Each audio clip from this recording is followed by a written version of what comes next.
The Morton and Reed headquarters always looked most imposing at sunset. 60 stories of glass and steel reaching into the Chicago sky. A monument to corporate success and power. Or at least, that's what everyone thought. I knew better. My name is Sarah Chen, and for the past 18 months, I've been a junior accountant at one of America's most prestigious investment firms. Today, at 28, I was about to risk everything to expose what I discovered hidden in their perfectly balanced books. Miss Chen, Lisa, the CEO's assistant, peered into my cubicle. Mr. Morton wants to see you. I nodded, trying to keep my expression neutral. In my bag, a USB drive contained enough evidence to bring down the entire executive board. On my phone, an email was drafted and ready to send to every major shareholder, the SEC, and 3 investigative journalists. The timing had to be perfect. James Morton's office occupied half of the top floor, with views of Lake Michigan that probably cost more than my annual salary. He sat behind his massive desk, reading glasses perched on his nose, looking every bit the distinguished CEO in his tailored suit. "Sarah, come in." His smile didn't reach his eyes. "I've been reviewing some of your recent work." My heart rate picked up, but I kept my voice steady. "Yes, sir. You've been quite thorough in your auditing of our international accounts, particularly the Singapore transactions." Of course I had. Those transactions had been my first clue that something was very wrong at Morton and Reed. "Just doing my job, sir." He removed his glasses, fixing me with a stare that had probably intimidated countless people over his 30-year career. "Your job, Sarah, is to process the numbers you're given, not to question their origins." I thought accuracy was important in accounting. "Accuracy," he said slowly, "is relative, especially in a firm as complex as ours." There it was, the subtle threat wrapped in corporate doublespeak. I heard rumors about other employees who'd asked too many questions. They tended to disappear from the industry, their reputations mysteriously tarnished. "I understand, sir." "Do you?" He leaned forward. "Because I hate to see a promising career derailed by excessive curiosity." I thought about the evidence I'd gathered, the shell companies in Singapore and the Cayman Islands, the artificially inflated investment returns, the missing pension funds, most importantly, the algorithm I created to track and document it all. "The shareholders' meeting is tomorrow," Morton continued. "I suggest you take some time to reflect on your priorities." I stood up, smoothing my skirt. "Yes, sir. Thank you for the advice." As I walked back to my cubicle, my phone buzzed. A text from Tom in it. "It's done. Every computer in the building is ready." Good. Phase 1 complete. People often ask why I chose accounting as a career. They expect some boring answer about job security or being good with numbers. The truth? I believed in patterns, in the stories that numbers tell when you know how to read them. My father taught me that. He was a small-town accountant who treated every client's books like they held mysteries waiting to be solved. "Numbers don't lie, Sarah," he'd say. "People lie. Numbers just tell the truth quietly." Dad lost everything in the 2008 financial crisis, his retirement savings wiped out by the very kind of corporate fraud I discovered at Morton and Reed.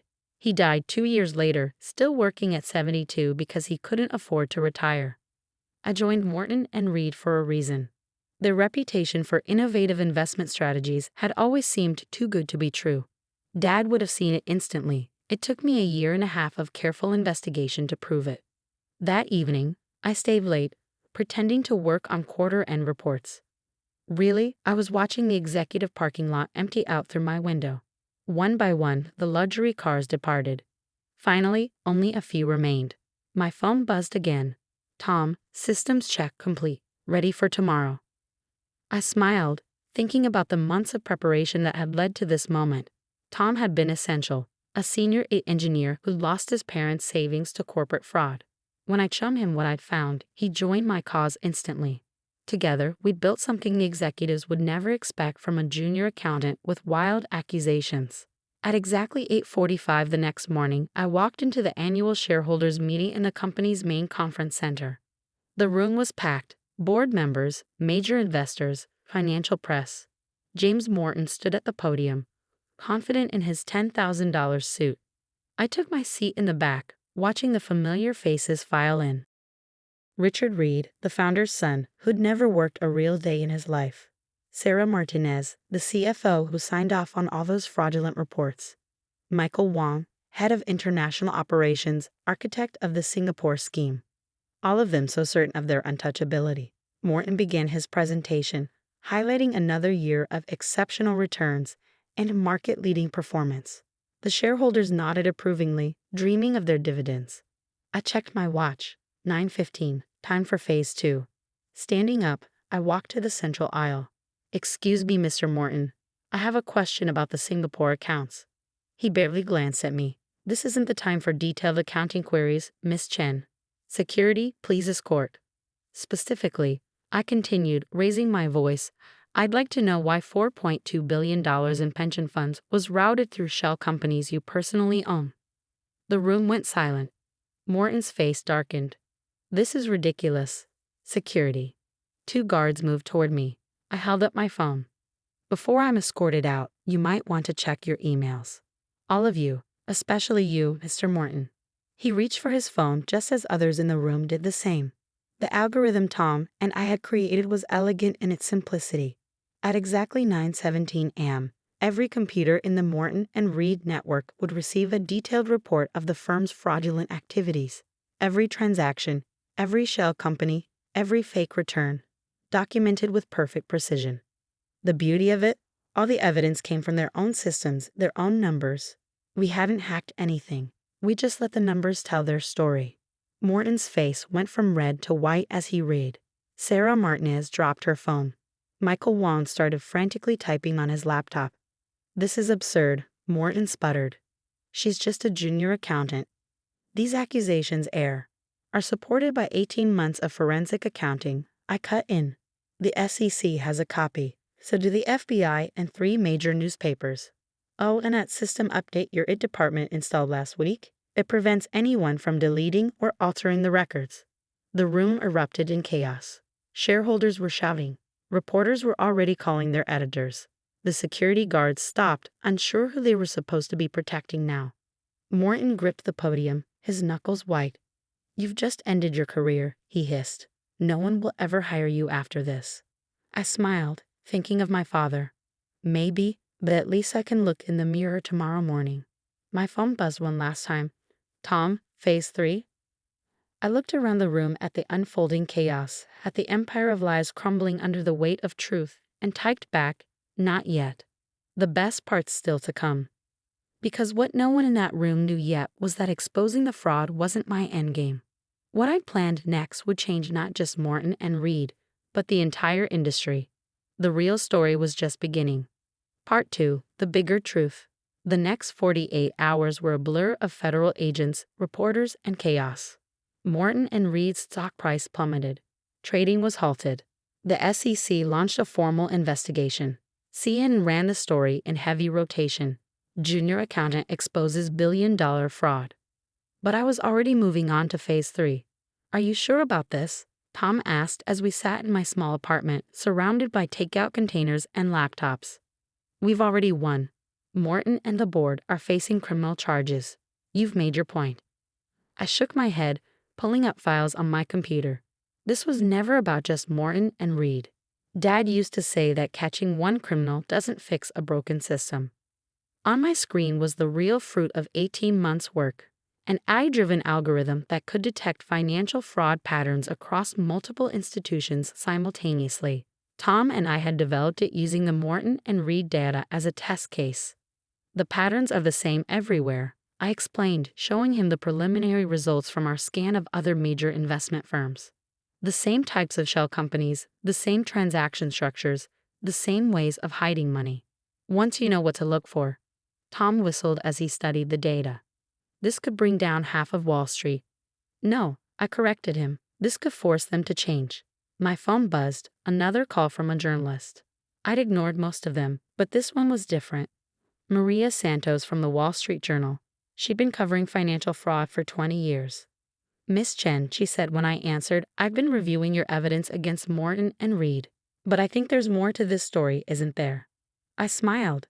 She was good. "Have dinner with me tonight. Off the record. I'll show you something that will change how you see the entire industry."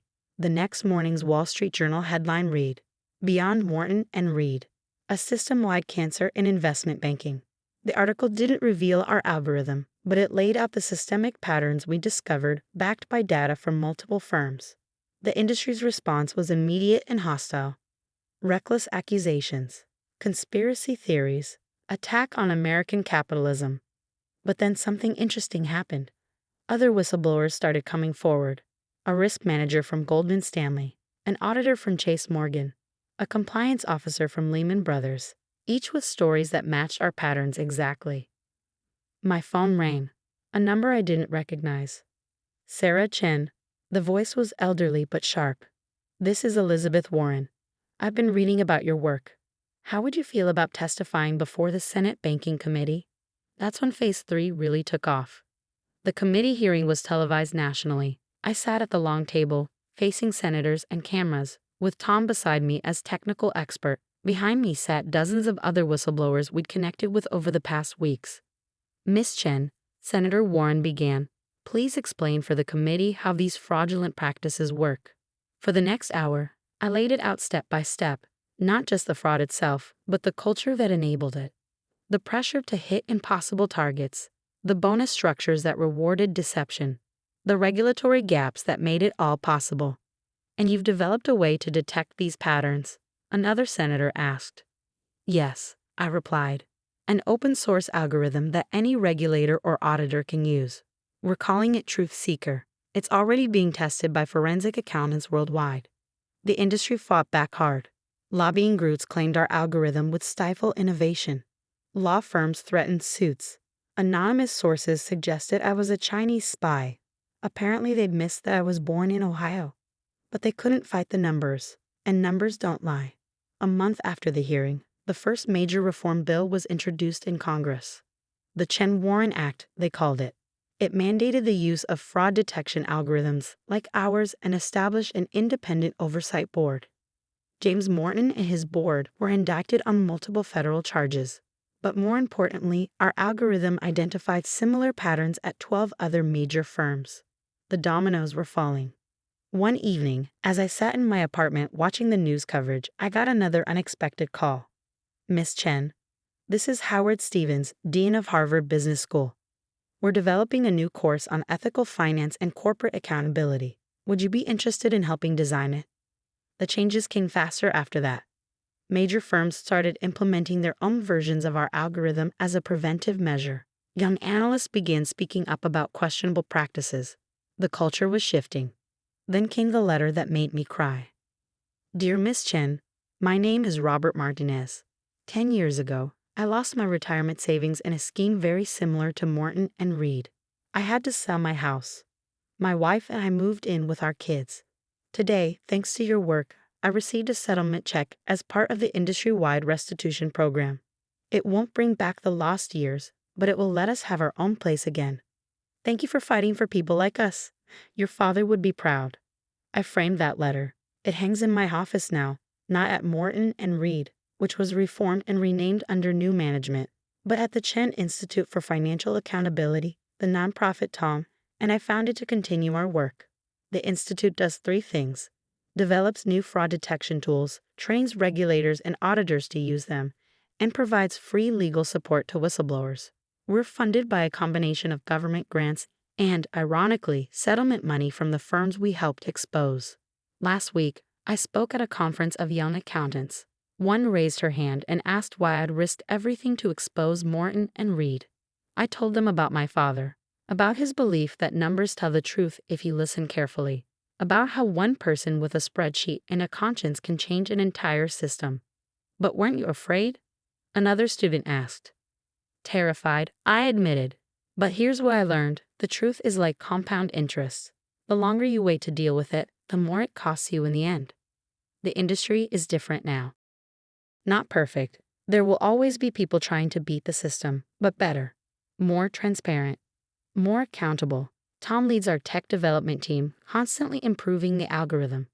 We've expanded into international markets, partnering with regulators worldwide.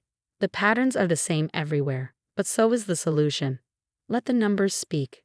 Sometimes, late at night when I'm reviewing case files, I imagine telling Dad about all this.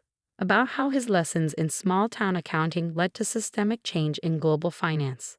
About how his belief in the truth of numbers helped protect millions of other families from experiencing what we did. The Chen-Warren Act passed with bipartisan support.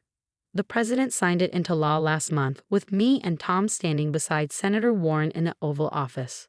Dad's picture was in my pocket. Numbers don't lie, he used to say. They just tell the truth quietly. Well, Dad, sometimes the truth needs to be shouted. Sometimes it needs a junior accountant to stand up in a room full of power and say, check the numbers. Sometimes it needs someone to build a better system, one algorithm at a time. James Morton was sentenced to 15 years in federal prison. The day of his sentencing, he asked to speak with me privately. Why? He wanted to know. You could have blackmailed us, made millions. Why did you choose this path? I showed him the letter from Robert Martinez. Because numbers aren't just figures on a page, I told him. They're people's lives, hopes, futures, and the truth about numbers is that they always tell a human story. He didn't understand. He probably never will.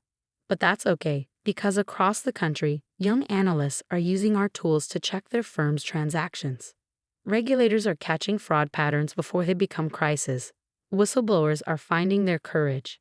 And somewhere, a small-town accountant is teaching their child that numbers don't lie. They just need someone brave enough to tell their truth.